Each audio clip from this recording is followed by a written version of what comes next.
Today we're going to be tying a classic low water Pacific salmon fly called the Horner shrimp.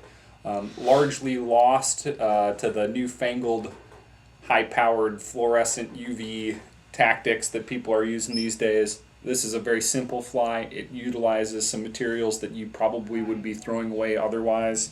How many times have you used up all the nice white hair on your bucktail and left with just a brown covering on the backside? Well, if you're like me, probably a bunch of times. So we're going to start with a 811S hook, number 6. I'm going to start with some black uni thread. We're just going to take that all the way back to the bend of the hook.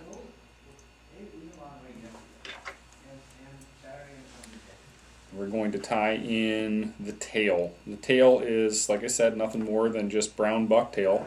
And like I said, largely a waste product. There's not a lot of patterns, especially like baitfish patterns, that call for that brown back. So I've cut off a small gather here.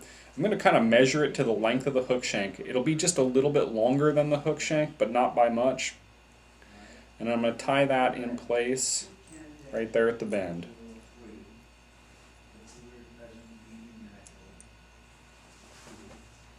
Pull off some of the underfur there. Next thing we're going to do is we're going to take a piece of silver diamond braid. You could use holographic to spice it up just a little tiny bit if you'd like. Don't know that it makes too much difference. Like I said, this is a classic pattern.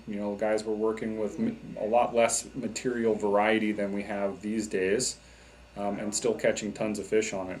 And I have seen this fly personally catch a lot of very nice chrome bright tidewater Chinook. So I tie in that length, probably about 3.5–4 inches of the mylar diamond braid. Next, I'm going to take a brown hackle, and I'm going to tie it in by the tip at the back of the fly. What we're doing is basically creating the legs of that little brown shrimp.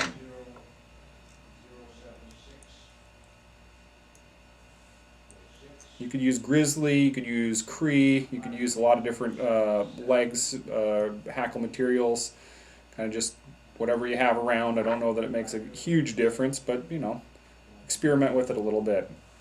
Next thing we're going to do is we're going to wrap that mylar forward. Now you could add a little bit of lead at the beginning of this fly, or just a little bead at the front of it would work as well.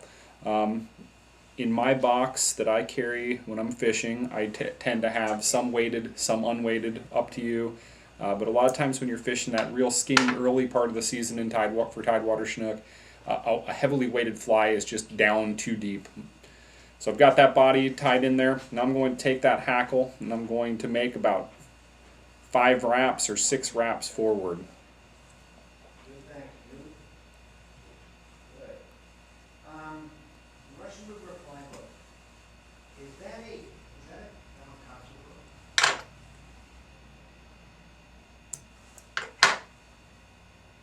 Very simple. Next thing I'm going to do is just kind of flatten those hackles out and down to the side. And I'm going to take the hair that we tied in at the tail, the excess, and we're going to flip that over and make a shell back.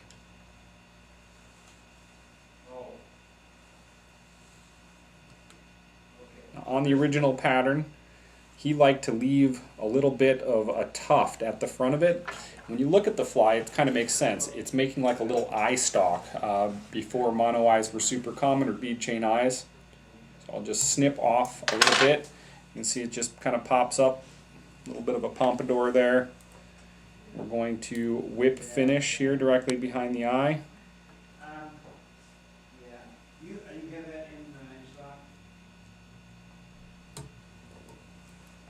Cinch that down, cut our excess, and there you have a Horner's brown shrimp, a fantastic low water tidewater Chinook fly, one of my favorites. Hope it's one of yours too.